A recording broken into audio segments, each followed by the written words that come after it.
இப்போ ஆம்ஸ்டாங் படுகொலை வழக்கில் சிபிஐ விசாரணையை தமிழக அரசாங்கம் எதிர்க்கிறது. பாதுகாப்பு இல்லாமல் இருக்கு. எங்கள் தலைவர் கூட பாதுகாப்பு இல்லை. இல்லைதான், எங்கள் தலைவருக்கு பாதுகாப்பு இல்லாம தான் போயிட்டு இருக்காரு. ஆம்ஸ்டாங் குடும்பத்திற்கும் திமுக குடும்பத்துக்கும் ஏதாவது பிரச்சனை இருக்கா? சாதி வெறியர்கள், சாதி சிந்தனையோடு நாங்கள் ஆண்ட பரம்பரை, அந்த பரம்பரை, இந்த பரம்பரைன்றாங்க பார்த்தீங்களா, அவங்க கிட்ட கேட்கணும் இந்த கேள்வியெல்லாம். ரவுடித்தனம் பண்ணுங்கிற பெரிய பெரிய ரவுடிகள்லாம் யார்? துப்பாக்கி வச்சுக்கணும், ஆள் பணம் வச்சுக்கணும், நகைகளை வாரி போட்டுக்கணும், பென்ஸு கார்லேயும் அது ஆடி கார்லேயும் உலா வர்றது யார்? புரட்சியாளர் அம்பேத்கர் அவருடைய சிலையை எங்கேயாவது நீங்கள் மேட்டுக்குடி சமுதாயம் சொல்லிக்கிறாங்க, ஆண்ட சமுதாயம் சொல்லிக்கிறாங்களா? அந்த சமூகத்தில் எங்கேயாவது செலவு வச்சுட்டு பார்த்துருக்கீங்களா?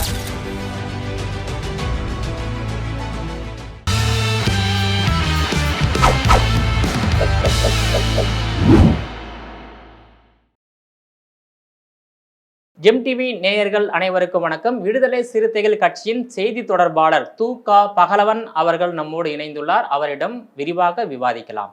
சார் வணக்கம். சார் வணக்கம். இப்போ ஆம்ஸ்டாங் படுகொலை வழக்கில் சிபிஐ விசாரணையை தமிழக அரசாங்கம் எதிர்க்கிறது. இந்த சிபிஐ விசாரணை எதிர்த்து இரண்டாவது முறையாக தமிழக அரசாங்கம் உச்சநீதிமன்றத்தில் மேல்முறையீட்டு மனுவை தாக்கல் செய்து இப்போ சிபிஐ விசாரணைக்கு இடைக்கால தடை உத்தரவை வாங்கியிருக்காங்க. ஏன் ஆம்ஸ்டாங் கொலை வழக்கில் சிபிஐ விசாரணையை திமுக எதிர்க்கிறது? விசிகா ஏன் அதற்கு அழுத்தம் கொடுக்கல சிபிஐ விசாரணை வேண்டும் என்று? அதாவது தொடக்கமாகவே சிக்கலான கேள்வி. தமிழக அரசு ஒரு பெரும் தலைவரை இழந்து நிற்கிறது. தமிழக அரசு என்பதற்கு மட்டுமல்ல, ஒடுக்கப்பட்ட மக்கள் பெரும் தலைவரை இழந்து நிற்கிறார்கள் என்பதுதான் என்னுடைய கருத்து. ஆனால் அவர்கள் எங்களோடு எளிதாக பழகக்கூடியவர், எல்லா இடங்களிலும் பார்த்தவுடன் ஒரு உரிமையோடு பேசக்கூடிய ஒரு அண்ணன். அவர் இல்லை என்பது உள்ளப்புறமான வருத்தம். அவருக்கு இப்படி ஒரு சோகம் நடந்திருப்பது அதை விட பெரிய வருத்தம். அவருடைய குடும்பத்தில் இருப்பவர்கள் எந்த வேதனைக்குள்ளே இருப்பாங்களோ அதே இடத்துல தான் இருக்கிறோம். நான் சொல்கிறது என்னன்னா, சிபிஐ விசாரணையாக இருக்கட்டும், வேறு விசாரணையாக இருக்கட்டும், குற்றவாளிகள் எந்த இடத்திலும் தப்பிக்கக்கூடாது என்பது மட்டும்தான் நம்மளுடைய கருத்தாக இருக்குது. அந்த அளவுக்கு அவருக்கு நேர்ந்த கொடுமைகள் மட்டுமல்ல, இப்படி யாருக்கும் அப்படி ஒரு நிலை ஏற்படக்கூடாது, அப்படி அந்த வழக்கில் யாரும் தப்பித்து விடக்கூடாது என்று நினைப்பதான் அந்த குடும்பம் என்ன நினைக்குதோ அதை தான் நாங்கள் நினைக்கிறோம். இதில் விடுதலை சிறுத்தைகள் இப்படி சொல்லியிருக்கலாம் கருத்து, அப்படி சொல்லியிருக்கலாம் கருத்து சொல்வது என்பது ரொம்ப எளிது. ஆனால் நடைமுறை சாத்திய கூறுகள் என்பது கடினம். ஆனால் எங்களுக்கு யாரும் கடிவாளம் போடவில்லை. நீங்கள் இதை சொல்லுங்கள், அதை சொல்லாதீர்கள் என்று சொல்லுகிற இடத்தில் இல்லை, அதை கேட்டு நடக்கின்ற இடத்தில் நாங்கள் ஒருபோதும் இல்லை. இப்போ ஆம்ஸ்டாங் கொலையாளிகள் தண்டிக்கப்பட வேண்டும் தானே? கண்டிப்பா. இப்ப தண்டிக்கப்பட வேண்டும் என்றால் சிபிஐ விசாரணை வேண்டும். ஏன் விடுதலை சிறுத்தைகள் சிபிஐ விசாரணை வேண்டி ஒரு அழுத்தம் கொடுக்கல? இல்ல எங்க தலைவர் தொடக்கத்திலே அவருடைய இறப்பு இருக்கும் போதே அதுக்கான விடயத்தெல்லாம் தெளிவா சொல்லிட்டாங்க. இன்னைக்கு ஆம்ஸ்டாங் அண்ணன் கொலை வழக்கில் அந்த கொலையே கூட வேறு விதமாக சித்தரிக்க நினைத்த காவல்துறையாக இருக்கட்டும், அரசாங்கங்களாக கூட இருக்கட்டும், அந்த உடலை நேரடியாக சென்று பார்த்து அதுக்கான முடிவுகளை வரையறைத்து கொடுத்தவர் முதன்மையான தலைவர் எங்கள் தலைவர் தான். ஆனால் இது சொல்லணும் அதை சொல்லணுன்றது எங்களுக்கு யாரும் சொல்லித்தர தேவையில்லை. எங்கள் தலைவருக்கு அது என்ன தெரியும், அந்த கேஸுடைய தன்மை எந்த ஓட்டத்தில் போகுதுன்னு கண்காணித்து தான் இருக்கிறாங்க. யாரும் கண்காணித்துலாம் இல்லை. விடுதலை சிறுத்தை ஏன் சொல்லலை? விடுதலை சிறுத்தை எங்கன்னா ஒருத்தன் யாருனா ஒரு சாதி வெறியன் எதனா செஞ்சிட்டான்னாக்கா சாதி வெறி அடக்குமுறை ஆணவ கொலை நடந்திருக்கு, அந்த ஆணவ கொலை எல்லோரும் தடுக்கணும்னு யாரும் சொல்கிறது இல்லை. விடுதலை சிறுத்தை ஏன் கேட்கல? ஏன் நான் இதில் கூட கேட்குறேன். ஆம்ஸ்டாங் அண்ணன் கொலை ஒரு தலைவருக்கு நேர்ந்து ஒரு இதுவாக பார்க்கணும். இந்த தலைவருக்கே இப்படி ஒரு நிலை நடந்திருக்குது. இப்போ இது போன்ற மற்ற தலைவர்களுக்கு பாதுகாப்பு இல்லாமல் இருக்குது. எங்கள் தலைவர் கூட பாதுகாப்பு இல்லை. இல்லைதான், எங்கள் தலைவருக்கு பாதுகாப்பு இல்லாம தான் போயிட்டு இருக்காரு. அவருக்கு இது மாதிரி ஒரு சம்பவம். ஒருவேளை விசிகா திமுக கூட்டணியில் இடம்பெறாமல் இருந்திருந்தால் அவரு கூட இந்த நிலைமை ஏற்பட்டிருந்தாலும் ஏற்பட்டிருக்கலாம் இல்லையா? அது நம்ம அது யூகத்தில் சொல்ல முடியாது. விடுதலை சிறுத்தை அவ்வளோ எளிதான ஆட்கள் கிடையாது. முதல்ல விடுதலை சிறுத்தைகள் இருக்கிறவங்க அவ்வளோ எளிதான ஆட்கள் கிடையாது. நீங்கள் நான் சொல்கிற மீன்ஸ் இங்கே அரசியல் புரிதலோடு இருக்கக்கூடியவர்கள், அரசியல் தன்மையை வளர்த்து கொண்டவர்கள், வேறு எதுலையும் போயிட்டு கவனம் செலுத்துறது கிடையாது. அதனால் அவங்க அப்படி கவனம் செலுத்துகிறாங்கன்னா கேட்டுறாதீங்க. நாங்கள் அப்படி இருக்குன்னு சொல்கிறோம். நாங்கள் அடுத்தவங்களை பற்றி எங்களுக்கு பிரச்சனை இல்லை. எங்களுடைய விடுதலை சிறுத்தைகள் கொள்கை நீரோட்டத்தில் நாங்கள் தெளிவாக இருக்கிறோம். அதனால் அவங்க என்னவா இருக்கிறாங்க, இவங்க என்னவா இருக்கிறாங்கன்னு நாங்கள் அதை பற்றி நாங்கள் பார்க்க வேண்டிய தேவை எங்களுடைய வேலை கிடையாது. எங்களுடைய வேலையை நாங்கள் பார்க்குறோம். மக்கள் பணியில் நாங்கள் எங்களுடைய கவனம் மக்களுக்காக இருக்கிறது. நாங்கள் அதில் சீராயத்தோடு போய்கின்னு இருக்கிறோம், நம்புகிறோம். அதில் ஏதாவது பிழைகள் கூட இருக்கலாம், அது உங்களை போன்றவர்கள் அதை கண்டறியலாம். ஆனால் எங்களுடைய பாதை எங்களுக்கு சரியாக இருக்கிறது.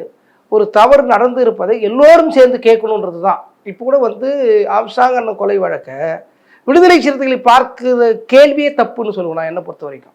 ஏன்னு கேட்டிங்கன்னா, மற்ற தலைவர்கள் போய் கேளுங்க. அதை இது மாதிரி ஆம்ஸ்ட்ராங் அவர்கள் கொலையில் நீங்க என்ன கருத்து சொல்றீங்கன்னா அண்ணாமலை கேளுங்க. அதாவது பாஜக கூட்டணியில் உள்ள தலைவர் மட்டும்தான் அமைதியா இருக்காங்க, மற்ற அனைத்து கட்சி தலைவர்களும் நீதி வேண்டும், சிபிஐ விசாரணை வேண்டும் அப்படின்ற கோரிக்கையை முன்வைத்து தான் கருத்துக்களை தெரிவிச்சுட்டு வராங்க. யாரு? எல்லாமே. எல்லாம் யாரு? எல்லாமேனா திமுக கூட்டணியில் உள்ள கட்சியை தவிர மற்ற எல்லாரும் யாரு? அடுத்தவங்க யாரு? பாமக அன்பு ராமதாஸும் அந்த வலியுறுத்தி. நாங்கள் முதல்லயே அன்றைக்கி அவருடைய இறப்பு அன்றைக்கி எடுத்து பாருங்க, எங்கள் தலைவருடைய இதை எடுத்து பாருங்க, பத்திரிகையாளர் சந்திப்பு எடுத்து பாருங்க, பிற தலைவர்கள் போன செய்தி எடுத்து பாருங்க. எல்லாமே நாங்கள் கரெக்டாக தானே சொல்லியிருக்கோம். நாங்கள் எங்கே மறுத்து இருக்கிறோம்? நாங்கள் அவங்களெல்லாம் காப்பாற்ற வேண்டிய எங்களுக்கு என்ன தேவை இருக்கு சொல்லுங்க. எங்களுக்கு தேவை என்ன இல்லை. தமிழக அரசு இப்போ அதனையே நீங்க தமிழக அரசு எதிர்க்கலன்னு. இல்லை இல்லை இல்லை, நாங்கள் தமிழக அரசு கேட்டுக்கொண்ட கோரிக்கை எங்கள் தலைவர் எடுப்பிலேயே சொல்லிட்டாரு, அதுவே சரியா இருக்குன்னு சொல்றோம் நாங்க. சரிங்களா? திமுக அரசு அவங்க நாங்களே நடத்தி இது தீர்வு காணுன்றது அவங்களுடைய கான்செப்ட். நாங்களே இதை நடத்துவோம், எங்க மேல நம்பிக்கை இல்லையான்றது அவங்க கேள்வி. இப்போ அவங்களுக்கு நான் எதிரா ஆம்ஸ்ட்ராங் குடும்பத்திற்கும் திமுக குடும்பத்துக்கும் ஏதாவது பிரச்சனை இருக்கா? இல்லை இல்லை, அவங்க நாட்டை ஆள்றாங்க, முதலமைச்சர் இருக்குது, அவ்வளோதான். அப்போ அவங்களுக்கு என்ன எதிராக இருக்க போகுது? எங்க மேல நம்பிக்கை இல்லைன்றது அவங்களுடைய தீர்ப்பு. எங்களுடைய நம்பிக்கை இல்லையா எங்க மேல? தமிழ்நாடு அரசாங்கம் மீது உங்களுக்கு நம்பிக்கை இல்லையான்னு அவங்க கேட்குறாங்க. ஆனா அப்போ நாங்க தூய்மையா செய்வோம் அப்படின்னு அவங்க சொல்றாங்க. ஆம்ஸ்ட்ராங் உடைய தரப்பில் சொல்லக்கூடிய கருத்து இந்த கொலையில திமுகவினருக்கு சம்மதம் இருக்கின்றது, அதனால் அவர்களை காப்பாற்றத்தான் சிபிஐ விசாரணை எதிர்க்கிறாங்க என்ற குற்றச்சாட்டு. அந்த மாதிரி அப்படி ஒரு நிலைப்பாடு இருந்தால் அதுவும் அரசாங்கம் கண்காணிக்க போகுது. அதுக்கான குற்ற வழக்குகள் அவங்களை ஈடுபட்டிருந்தா போலீஸ் தரப்புல தான் அதுக்கான விடயத்தை சொல்ல. போலீஸ் தரப்புல இருந்து ஏன்னா மாநில உதிரி வார்த்தைகளுக்கு ஊக்கப்படுத்துவதும் உதிரி கேள்விகளுக்கு பதில் சொல்வதும் தேவையற்றது. நடைமுறை சாத்தியத்தோடு பேசத்தை தவிர்த்துட்டு இது மாதிரி உதிரிகளை பேசி உண்மையான குற்றவாளிகளை தப்ப வைக்கிற வழி இதெல்லாம். உண்மையான குற்றவாளி ஒருத்தர் இருப்பான், அவனை விட்டு இவங்க மேலே இருக்கும், அவங்க மேலே இருக்கும், இவங்க மேலே இருக்கிற சொல்லிட்டு உங்கள் மேலே இருக்க என் மேலே இருக்குன்னு சொல்லிட்டு உண்மையான குற்றவாளிகளை தப்ப வைக்கிற ஒரு கருத்து. அதெல்லாம் ஒரு நடைமுறை சாத்தியம்னா நடந்தது என்ன, மனசாட்சிக்கு தொட்டு அதில் பாதிக்கப்பட்டது ஒரு குடும்பம், அதுக்கு பாதிப்புக்குள்ளாகிறது இன்னொரு குடும்பம். அது யாரு குற்றவாளி யாரு அதை நேர்மையாக கண்டுபிடிச்சி தண்டிக்கப்படணும். இதுதான் எங்க கருத்தா இருக்குது. அவங்கள சொல்றாங்க இவங்கள சொல்றாங்க, அந்த கருத்துக்கள் நம்ம போய் சொல்ல முடியாது. இல்ல, பாதிக்கப்பட்ட குடும்பம் ஆம்ஸ்ட்ராங் பொற்கொடி இருக்காங்க. பொற்கொடி குடும்பம் சேர்ந்தவங்க தான் உச்ச நீதிமன்றத்துல சிபிஐ விசாரணை கேட்டு அவங்க பண்ணாங்க. அவங்க திமுக இல்ல திமுக குடும்பத்துல இருந்து பொற்கொடி சொல்றாங்களா? இல்ல அப்படி சந்தேகம் இருப்பதாக தகவல் சொல்றாங்களா? அதுக்காக தான் சிபிஐ விசாரணை கேட்டிருக்காங்க. நான் என்ன சொல்றேன் சார், அதை நான் சொல்றேன். ஒரு நேர்மையான கருத்தை சொல்லணும் எப்பவுமே. இப்போ நான் பாதிக்கப்பட்டிருந்தா எனக்கு வழி எனக்கு தெரியும், அந்த வழி பொற்கொடி குடும்பத்திற்கு அக்கா அவங்களுக்கு தெரியும்.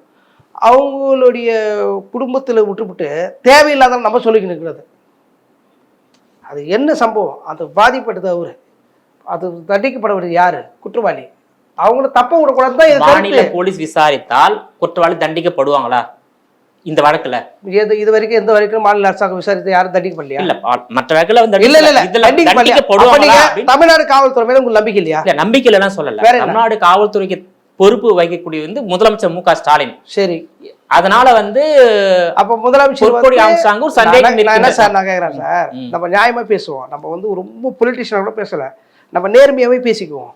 இப்போ ஒரு கொலை நடந்துகிறத அவருக்கும் சம்மந்தம் கிடையாது. முதலமைச்சர் அவங்களை எது காப்பாற்றணும்னு கேட்குறேன், எது காப்பாற்றணும்? அவருக்கெல்லாம் அதில் தலைவிதி இருக்குது, காப்பாற்ற வேண்டிய தேவை என்ன இருக்கு சொல்லுங்க. சிபிஐ விசாரணை உத்தரவிட்டாங்களே உச்ச நீதிமன்றம், விசாரணை செய்ய போறாங்க, யார் குற்றவாளி தண்டிக்கப்பட போறாங்க, நிரபராதிக்கு நீதி கிடைக்க போகுது. இதுல ஒரு அரசியல் இருக்குன்றதுதான் எங்களுடைய பார்வை. அரசியல் இருக்கின்றது, இதுல ஒரு அரசியல் இருக்கு.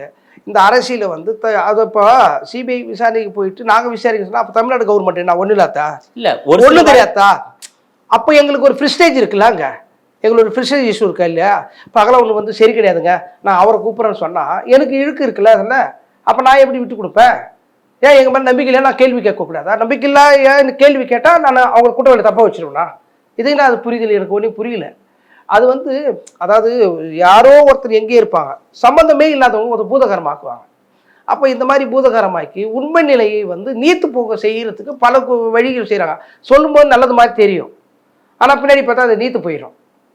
புரியுதுங்களா? அப்போ வந்து இதெல்லாம் தப்பு விடுறதுக்கான வழி. கொலை நடந்து 1 ஆண்டுகளுக்கு மேல் ஆகிவிட்டது, இன்னும் குற்றவாளி தண்டிக்கப்படலை. யாருன்னு இல்லைங்க, விசாரணை தான் போயிட்டு இருக்கு. ஆமாங்க, விசாரிச்சு தானே தண்டனை கொடுப்பாங்க. விசாரிக்காம யாருக்கு தண்டனை கொடுத்துருக்குறாங்க? இந்த அப்படி பார்த்தீங்கன்னா நீங்கள் வந்து ஸ்பாட்லேயே தண்டனை கொடுக்கணும். அன்றைக்கே வந்து யார் யார் பண்ணாங்கன்றது அன்றைக்கே தெரியுதே, வீடியோ ஃபுட்டேஜ் இருக்குதே, அன்றைக்கே தண்டனை கொடுத்துடலாமே. ஏன் விசாரணை வைக்கிறாங்க? நம்ம கண்ணெதிர தான் தெரியுது இல்லை? அப்போ சிசிடிவி ஃபுட்டேஜ் இருக்குது, பதிவாகி இருக்குது, எல்லாமே பதிவாகிருக்குது. அந்த பதிவு இல்லாதவர்கள்லாம் வந்து நம்ம நிறைய பேர் சொல்கிறோம்ல, குற்றவாளின்னு சொல்கிறோம்ல. அப்போ வந்து இது தேவையில்லாத ஒரு விஷயமா போகுதுல்ல. அப்போது விசாரணைன்றது அவசியமாக தேவைப்படுது. அந்த விசாரணை நேர்மையாக நடக்கணும். இதுதான் தமிழ்நாடு பிஎஸ்பியை சேர்ந்த வழக்கறிஞர்கள் சொல்லக்கூடிய ஒரு வேண்டுகோள் விசிகா கிட்ட. அதாவது விசிகா தலைவர் தொல் திருமாவளவன் அவர்கள் வந்து ஒரு நல்ல படித்த அரசியல்வாதி, கிரிமினாலஜியில் வந்து முனைவர் பட்டம் பெற்றவர். அவர் வந்து அவருக்கு எல்லா விஷயம் தெரியும். அவர் வந்து உரிய அழுத்தம் வந்து இந்த வழக்குல கொடுக்கல அப்படின்ற ஒரு கோரிக்கையை வச்சிருக்காங்க. குற்றச்சாட்டா கூட சொல்லல. அவங்க வந்து கொஞ்சம் அலட்சி போக்கா இருக்காங்க, தமிழக அரசு அழுத்தம் கொடுக்கல, சிபிஐ விசாரணை வந்து வரவேற்கல அப்படின்னு சொல்றாங்க. இல்லை அப்படி இல்லை. அது வந்து அவங்க வந்து யாரோ அது தப்பா சொல்றாங்க. எங்களுக்கு வந்து அதில் அப்படி ஒரு தேவை இருக்குன்னு கேட்கறேன் நான். அந்த தேவை நீங்க எங்க மேல வெறும் சேற்று வாரி இறங்குறீங்களே தவிர சேர்க்கலாம் வாரி இல்ல ஒரு வேண்டுகோள் உங்ககிட்ட வச்சிருக்காங்க அவ்வளவுதான். இல்லைங்க, நான் எங்களை எந்த பத்திரிகையாளர் வந்து கேட்டாங்களா? எங்க தலைவர்கிட்ட கேட்டாங்களா? அந்த கொஸ்டின் கேட்டாங்களா? இல்ல அவங்களோட விமர்சனம் இல்லை, நான் கேட்குறேன், அந்த கொஸ்டின் பத்திரிகையாளர் எங்கேயாவது கேட்டு, இல்லை அவங்க துணையார் வந்து கேட்டு நான் இதுக்கு சொல்ல மாட்டேமான்னு சொன்னாரா? சொல்லுங்க, நீங்கள் அழுத்தம் கொடுங்க, இதை பற்றி சொல்லுங்க அப்படின்னு அவங்க வந்து சொல்லி, இல்லைப்பா நாங்களாம் அதெல்லாம் சொல்ல மாட்டோம், அது உங்கள் கட்சி விஷயம், அதை நீங்கள் பார்த்துக்குங்க அப்படின்னு நாங்கள் எங்கேயாவது சொன்னோமா? ஸோ உங்களை வந்து பொற்கொடி வந்து சந்திச்சு கோரிக்கை வைத்தா அந்த கோரிக்கையை இல்லை சார் நடைமுறைப்படுத்துவீங்களா? அப்படி இல்லை, நான் அந்த மாதிரியே வேணான்ற நான் எங்களுக்கு மனசாட்சி இல்லையான்னு கேட்குறேன் நான். இருக்கு. அப்புறம் நாங்கள் சொல்லாமல் எப்படி இருப்போம்? அவர்னா எங்களுக்கு என்ன அவருக்கு அவரால் எங்களுக்கு என்ன இழுக்கிறதுக்கு? அவர் எங்கள் தலைவர், அவரும் அண்ணன் தம்பி மாதிரி வந்து ஒன்றா கட்டி தழுவி என் கூட நல்லா பழகி கூட இருக்கிற, எங்கள் கூட கட்சியில் இருக்க, கட்சி சார்ந்தே அவர் எங்கள் கூட வந்து பேச மாட்டார். எங்களுக்கு அவருக்கு என்ன முரண் இருக்குண்ணா? எனக்கு இருக்க போகுது. விடுதலை சிறுத்தைகளுக்கு பிஎஸ்பிக்கு என்ன முரண் இருக்குது? பிஎஸ்பி கூட விட்டுருங்க, அவர் அண்ணன் ஆம்ஸ்டாங் அண்ணனுக்கு எங்களுக்கு வந்து அவர் ஒரு பாசமான ஒரு அண்ணன், நாங்கள் ஒரு பாசமான தம்பி. அவர் அம்பேத்கர் மணிமண்டபத்தில் நாங்கள் எப்போதும் கூடி குழாவி பழகுகிற ஒரு இது. அவர் வீட்டுக்கு நாங்கள் போகிறோம், வராரு, எங்கள் இல்ல விழாக்களுக்கு வராரு. அப்படி தான் நாங்கள் இருக்கிறோம். அவர் சாகும் வரையும் நாங்கள் அப்படி தான் இருந்துருக்கிறோம். அப்புறம் அவர் மேலே எங்களுக்கு என்ன வரப்போகுது? நான் தொடக்கத்திலே சொன்னது தான், எங்கள் தலைவர் சொன்னது தான், குற்றவாளிகள் தப்பி விடக்கூடாது, இவ்வளோதான். இது சிபிஐக்கு அழுத்தம் கொடுத்தா என்ன, மாநில அரசு காவல்துறைக்கு அழுத்தம் கொடுத்தா என்ன, கொடுக்கலாம் என்ன, குற்றவாளிகள் தப்பிக்க கூடாதுன்றது தானே உண்மையானது. அதை நாங்கள் சொல்லிட்டுமே, அப்புறம் என்ன அழுத்தம் கொடுக்கணும்? அதுக்கு மேலே என்ன அழுத்தம் கொடுக்கணும்னு கேட்குறேன் நான். குற்றவாளி தப்பிக்க கூடாது, குற்றவாளிக்கு தண்டனை அனுபவிக்கணும், இதுக்கு மேலே என்ன அழுத்தம் கொடுக்கணும்? இவர் சொன்னால் இதே தான் சொல்லணும் திருப்பவும். அதே சிபிஐக்கு குற்றவாளியை தப்பித்து விடக்கூடாது, நீங்கள் சீரிய முறையில் வந்து நடவடிக்கை எடுக்கணும், எந்த இடத்துலையும் நீங்கள் வந்து வீக்னஸ் பாயிண்டில் போகக்கூடாது அப்படின்னு சொல்ல போகிறோம். மாநில அரசு விஷயத்தில் இதே செய்தி தான். இதில் என்ன அழுத்தம் இருக்குது? ரெண்டு ஒன்று தானே. எங்களுக்கு குற்றவாளி தப்பிக்கக்கூடாது, அவ்வளோதான். தண்டனை வந்து யார் செய்தாங்களோ அதை வந்து நல்ல முறையில் விசாரணை செய்து மக்களுக்கு வெளிச்சு போட்டு காட்டுகின்றோம், அவ்வளோதான். அந்த புதுக்கோட்டை மாவட்டம் வேங்க வயலும் அந்த குடிநீரில் மலத்தை கலந்தாங்க, இதுவெல்லாம் கண்டுபிடிக்கவே இல்லையே. நீங்களாம் கேளுங்க, ஏன் கண்டுபிடிக்கல? எங்களையும் ஏன் கேட்குறீங்க? நாங்கள் எல்லாம் கேட்டுட்டு தான் இருக்கோம். கேளுங்க, உங்களுக்கும் அதிகமான கடமை. எங்களுக்கு அதிகமான கடமை கிடையாது. யார் சொன்னது அது மாதிரி? எங்களுக்கு அதிகமான கடமை அது என்ன அர்த்தம்? ஒரு அரசியல் தலைவர் இல்லையா? இல்லைங்க, எங்க தலைவர் மட்டும் அரசியல் தலைவர் தமிழ்நாட்டுல எல்லாம் உங்களுக்கு என்பது எங்களுக்குன்றது தப்புன்ற நான் பல அரசியல் தலைவர் கிடையாது. அது உங்களுக்கு அப்படின்றதே தவறு அப்படின்னு நான் சொல்றேன். இது பல தொலைக்காட்சி நான் சொல்லின்னு வரேன். அது நான் உங்களுக்கு ஒரு பாதிப்பு வந்தா நான் உரிமையா கேட்கணும். அதுல பகலவனுக்கு மட்டும் தான் ஜாஸ்தி இருக்கு, அவருக்கெல்லாம் கம்மியா இருக்குதுன்னு சொல்றது அது வந்து ரொம்ப தப்பு. ஊடகத்திற்கும் பொறுப்பு இருக்கு, உங்களை போன்ற அரசியல் தலைவருக்கும் பொறுப்பு இருக்கு. எங்களுக்கு கூடுதலா இருக்குன்ற சொல்றது அது வந்து ரொம்ப வடிகட்டின ஒரு பொய், தப்பு. அது வந்து எங்களுக்கு கிடையாது, மனுஷனுக்கு தப்பு நடந்தது. மனித நேயத்தோடு இருக்கக்கூடியவர்கள் அதை தண்டிக்கணும், கண்டிக்கணும். அதை விட்டுட்டு சாதி வெறியர்கள், சாதி சிந்தனையோடு நாங்கள் ஆண்ட பரம்பரை, அந்த பரம்பரை, இந்த பரம்பரைன்றாங்க பார்த்தீங்களா, அவங்கக்கிட்ட கேட்கணும் இந்த கேள்வியெல்லாம். எங்ககிட்ட கேட்கக்கூடாது. நாங்கள் ஒடுக்கப்பட்டு வஞ்சிக்கப்பட்டு இருக்கிற ஒட்டுமொத்த மக்களுக்காகவும் குரல் கொடுக்குற ஒரு தமிழ்நாட்டு ஒரு கட்சி இருக்குன்னு சொன்னால் அது விடுதலை சிறுத்தைகள் தான். காதலிச்சா நாடக காதல், இவங்க தான் சொல்லி தராங்க. கட்ட பஞ்சாயத்து கட்சி, இவனுங்க யாரும் கட்ட பஞ்சாயத்தே பண்ணல. கட்ட பஞ்சாயத்துனா என்ன முதல்ல? எனக்கு அதுவே தெரியல. காவல்நிலை நீதிமன்றம் போகாமல் ஒரு பிரச்சனையை இவங்க யாருமே பேசுறது கிடையாது. யாருமே பேசுறது கிடையாதுல்ல. அப்படி யாருமே பேசுறது இல்லை. பக்கத்து வீட்டில் சண்டை வந்துட்டாக்கா ஒரு 4 பேர் சேர்ந்து பேசி, ஏமா சண்டை போட்டுக்கிறீங்க, ஒருத்தர் பக்கத்தில் தானே இருக்கிறீங்க, நல்ல மாதிரியாக போங்கம்மா, இது ஒரு வேலையாக போச்சு உங்களுக்கு இப்படி சொன்னால் கட்ட பஞ்சாயத்தா? இதுக்கு நீதிமன்றம் போகணும். குழாவில் தண்ணி விடு சண்டை, நான் குடம் வைக்கும்போது அவங்க வந்து குடம் வச்சுட்டாங்க, இவங்க நான் முன்னாடி பிடிக்கணும், அவங்க வந்து முன்னாடி பிடிச்சிட்டாங்க. இதுக்கு நீதிமன்றம் போய் அதை விசாரித்து நீதியரசர் வந்து நீ தானமாக முதல்ல குடம் வச்ச, நீ பிடிச்சின்னு போன்னு சொல்லணும். அப்பதான் உங்களுக்கு சிறப்பு. இல்ல கிராமத்துல இன்னமும் நாட்டாமை இருக்கு. அதாவது அப்புறம் கிராமத்துல நாட்டாமை பண்றது யாரு? குடும்பத்துக்கு நான் உங்களுக்கு வெளிப்படையா சொல்றாங்க. சேரி பகுதியில தாழ்த்தப்பட்ட மக்கள் வசிக்கிற பகுதியில் நாட்டாமை கிடையாது. இந்த ஆண்ட சாதி அந்த சாதி இந்த சாதின்றாங்க, அங்கதான் நாட்டமெல்லாம் இருக்கிறாங்க. ஏன்னா அவங்களுக்கு சாதியத்தை வந்து மிகப்பெரிய அளவில் ஊக்குவிக்கிறது. இங்கே வந்து தாழ்த்தப்பட்ட மக்கள் வசிக்கிற பகுதியில் எந்த இடத்துல சாதியை வந்து ஊக்கப்படுத்த மாட்டாங்க. அப்படி ஒரு ஆளே கிடையாது, இன்னி வரைக்கும் கிடையாது, இது வரைக்கும் கிடையாது. இதெல்லாம் வந்து இருக்குது. ஆனால் அதில் வந்து ஒருத்தன் வந்து மேலே வந்துட்டான்னாக்கா அவனை வந்து அடையாளம் கட்ட பஞ்சாயத்து, ஒரு காரில் போனால் கட்ட பஞ்சாயத்து காசு ஏன் சம்பாதிச்சு வாங்க மாட்டேன்னா? வாங்கக்கூடாதா? நல்ல துணி போட்டு தானே கட்ட பஞ்சாயத்து. எங்கே கட்ட பஞ்சாயத்து எங்கே பண்ணுறாங்க? நீங்களாம் 5 ஸ்டார் ஹோட்டலில் உட்காந்து பேசுறீங்களா? அதெல்லாம் என்ன பஞ்சாயத்து? லாபின்னு சொல்லுவாங்க. அது லாபி. நீங்கள் துப்பாக்கி மலையில் ஆள் கடத்திக்கின்னு போயிட்டு வச்சிங்களே, நீங்கள் நான் இப்போ ஒரு வெளிப்படையாக சொல்கிறேன், இந்த டிவி தொலைக்காட்சி ஒரு நல்ல வாய்ப்பு. இது ரவுடித்தனம் பண்ணுகிற பெரிய பெரிய ரவுடிகள்லாம் யார்? துப்பாக்கி வச்சுக்கின்னு ஆள் பணம் வச்சுக்கணும், நகைகளை வாரி போட்டுக்கணும், பென்ஸு கார்லேயும் அது ஆடி கார்லேயும் உலா வர்றது யார்? இங்கே பட்டியல் சமூகத்தில் நான் ஓப்பனாகவே சொல்கிறேன், பட்டியல் சமூகத்தில் இருக்கிற நீங்கள் சொல்கிற மாதிரி ரவுடிசம் பண்ணக்கூடிய ஆடி காரில் வராங்க, நான் இவ்வளோ பெரிய பண்ணை அரண்மனை வீடு வச்சுக்கிறேன், இத்தனை கோடி சொத்து இருக்குது, இவ்வளோ நகை இருக்குது, என் பின்னாடி வரவங்களாம் இப்படி வராங்க, வெளிப்படையாக துப்பாக்கியோட வராங்களா? யார் வராங்க? யார் வராங்க? அப்போனா யார் இங்கே ரவுடிதம் பண்ணுறது? யார் கட்ட பஞ்சாயத்து பண்ணுறது? சும்மா வந்து ஒரு ஒரு விடுதலை நோக்கி பயணப்பட்டுக்கிறா எல்லாரையும் வந்து சீர்திருத்தம் பண்ணிக்கிட்டு விடுதலை வருகைக்கு பின் வருகைக்கு முன்னு பாருங்கள், அது எல்லாம் தெரியும். அதாவது எளிய மக்களும் அதிகாரத்துக்கு வர வேண்டும் என்பது விசிகாவினுடைய பல்வேறு எளிய மக்கள்னா அதை எளிய மக்கள்னா தாழ்த்தப்பட்ட சமூகத்தில் மட்டும் தானே இருக்கிறாங்க. எல்லா மக்கள் எளிய மக்கள் சொல்லிட்டு இல்ல இல்ல, நீங்க எளிய மக்கள் சொன்னா இங்க எப்படி நம்ம புரிதல் இருக்கு? நீங்க எளிய மக்கள் சொன்னா அது தாழ்த்தப்பட்ட மக்கள் இல்ல, அப்படி கிடையாது. எல்லா சமூகத்திலும் பணக்காரர் இருக்காங்க, ஏழ்மையான இருக்காங்க. சார் நீங்க வந்து புரிஞ்சுக்கிறீங்க சார், மகிழ்ச்சி. ஆனா வெளியில எப்படி டெலிவரி போகுதுன்னு சொன்னீங்கன்னா எளிய மக்கள்னா இடஒதுக்கீடு தான் தாழ்த்தப்பட்ட. அத நீங்களும் நானும் தான் அத சமூக மக்களுக்கு அத சொல்றேன். இடஒதுக்கீடுன்னு சொன்னா எளிய மக்கள்னா எஸ்சி எஸ்டி கிடையாது, எல்லா சமூகத்திலும் எளிய மக்கள் இருக்கிறாங்க. இடஒதுக்கீடுன்னு சொன்னாலே அது தாழ்த்தப்பட்ட மக்கள் தான் வாங்குறான்னு சொல்றோம். நீங்களே தமிழ்நாட்டு மக்களுக்கு இன்னும் முழுமையான அரசியல் புரிதல் இல்லை. அதை நாம வந்து அந்த அரசியல் புரிதலை ஏற்படுத்தக்கூடிய இடத்துல ஊடகம் இருக்கின்றது, உங்களை போன்ற அரசியல் இருக்கின்றது. நேற்று புரட்சியாளர் அம்பேத்கர் எழுதிய சட்ட புத்தகம் ஒப்படைச்சு இந்தியாவுக்கு கொடுத்தனார். அந்த சட்ட புத்தகத்தை வைத்து எத்தனை அரசியல் கட்சி தலைவர்கள் நேற்று கொண்டாடினாங்க? கொண்டாடிருப்பாங்களா? சரி, அப்படியே வேணாம். புரட்சியாளர் அம்பேத்கர் அவருடைய சிலையை எங்கேயாவது நீங்கள் மேட்டுக்குடி சமுதாயம் சொல்லிக்கிறாங்க, ஆண்ட சமுதாயம் சொல்லிக்கிறாங்களா? அந்த சமூகத்தில் எங்கேயாவது செலவு வச்சு பார்த்துருக்கீங்களா? அங்கே நிறைய பேர் முற்போக்கு சிந்தனையாளர் இருப்பாங்க, அந்த முற்போக்கு சிந்தனையாளரை வச்சிருக்கிறாரா? அங்கே வந்து மிகப்பெரிய ஒரு சமூக கட்டமைப்பில் இருப்பார், எனக்கு எந்த பார்வையும் கிடையாதுன்ற விசாலமான பார்வையில் இருக்குன்னு சொல்கிறாரு, அவர் வச்சிருப்பாரா? பெண்களுக்கு வந்து சொத்துல பங்கு வேண்டும் சொல்லி புரட்சியாளர் அம்பேத்கர் தான் சொல்லிக்கிறார் சட்டத்தில்.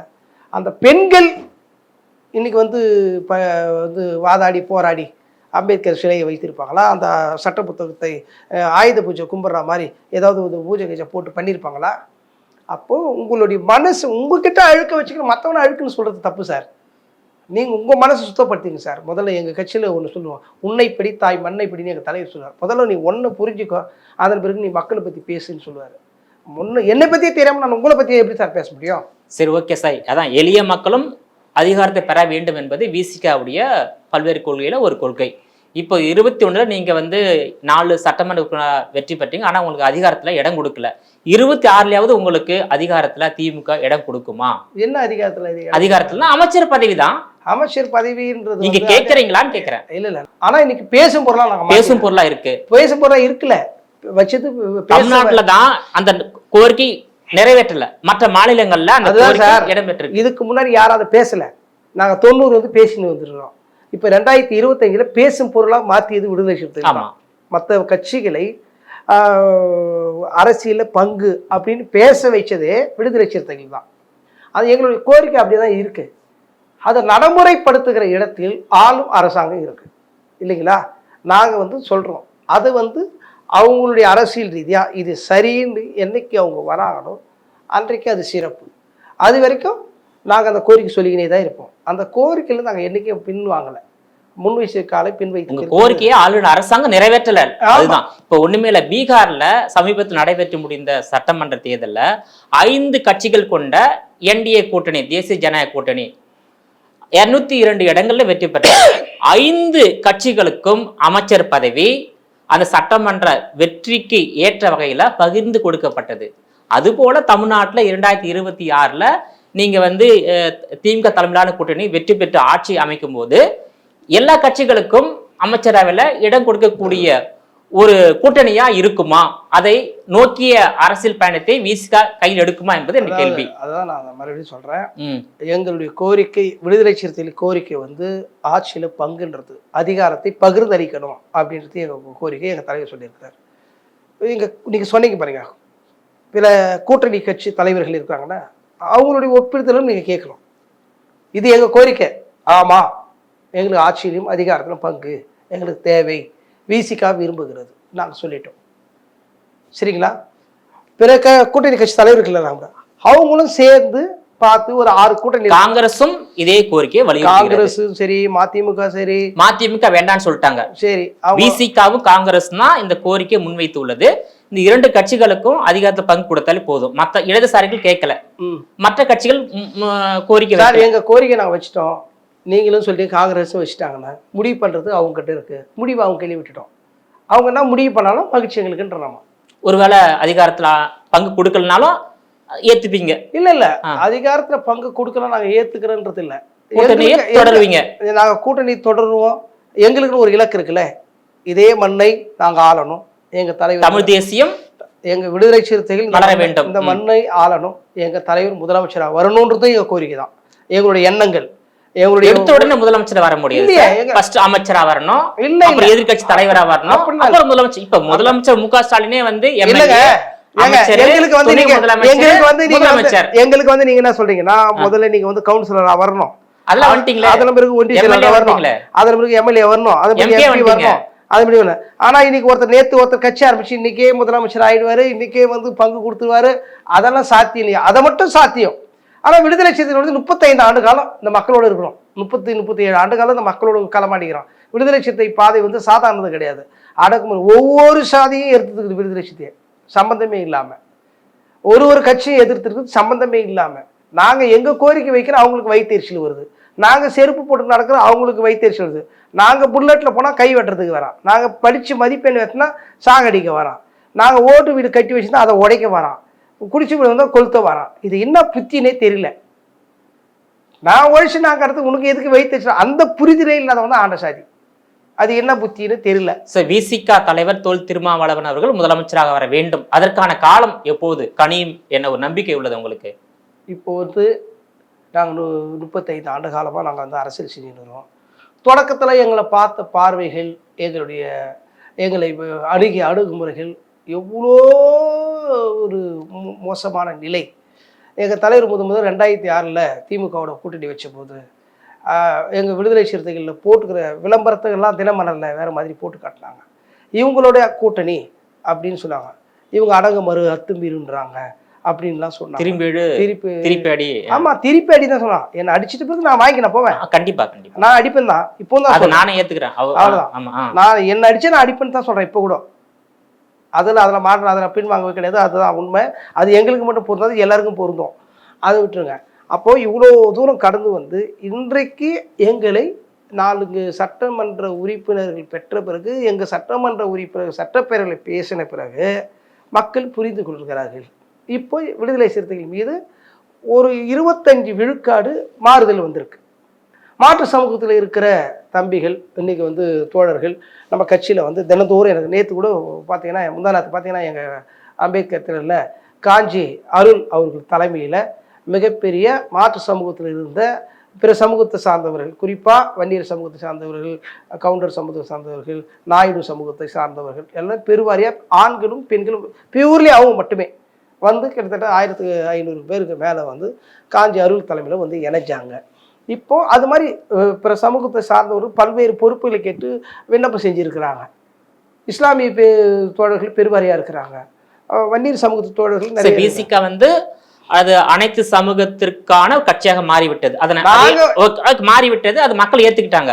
சோ எப்ப விசிகா தலைவர் முதலமைச்சராக வருவார் என்ற நம்பிக்கை மக்கள் கையில் தான் மக்கள் கையில் தான். இந்த 2026 வந்து எவ்வளவு தொகுதியை கேட்டு கூட்டணி அமைக்க போறீங்க சார்? எங்களுக்கு போன முறை 6 தொகுதி வாங்கினீங்க சார். எங்களுக்கு எத்தனை தொகுதி கொடுத்தாலும் அத்தனை தொகுதிக்கு எங்க வேட்பாளர் இருக்கிறாங்க. நாங்க வேட்பாளர் இல்லாத கட்சி கிடையாது. எங்க கிட்ட வேட்பாளர்கள் வந்து லாரி லாரியா இருக்கிறாங்க, வந்து இறக்கலாம். எங்களுக்கு வேட்பாளர்கள் நீங்க எத்தனை தொகுதி கொடுத்தாலும் அத்தனை தொகுதிக்கு வேட்பாளர் போடுகின்ற இடத்தில் எங்களுக்கு ஆட்கள் இருக்கு. நாங்க ஆட்கள் இல்லாம எங்களுக்கு அது வேணும் இது வேணும் அப்படின்னு நாங்க சொல்லல. எங்களுக்கு ஆட்கள் தாராளம். எத்தனை தொகுதின்னு மட்டும் சொல்லிட்டுனா கொடுக்கணும். அதுதான் சொல்றேன், எத்தனை தொகுதி கொடுத்தாலும் அத்தனைக்கும் ஆள் இருக்குன்றேன். 10க்கு மேல 10 இல்ல 20 இல்ல 25 இல்ல 30 கொடுத்தாலும் எங்களுக்கு ஆள் இருக்கு. உங்களோட விரிவான தகவலுக்கு ரொம்ப நன்றி சார். நன்றி நன்றி நன்றி.